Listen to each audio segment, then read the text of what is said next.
जाती शहर जी unique council मुकबी में वाक़ बेगना शाखा परसा कदीमी मार्ग नदुकोट वटि सवे सालनि खां क़ाइम कदीम दरगाह से सालिशा जे बास ज़मींदार जो कब्ज़ो कयो वियो।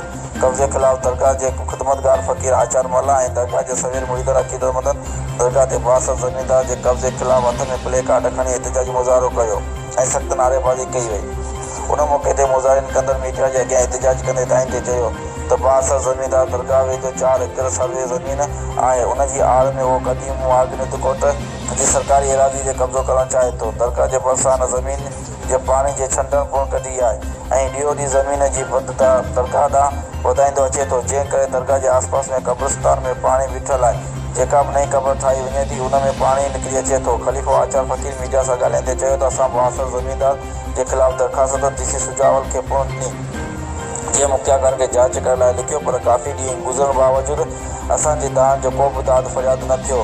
ऐं इन वधीक चयो त असां इलाइक़े खां सिंध हुकूमत खां मुतालबो करियूं था त मामले जी साफ़ जांच कराए अलाह जे वली जो आस्थानो महफ़ूज़ बनाए दरगाह जे मुरीदनि अक़ीदतमंदनि सां इंसाफ़ करियो वञे।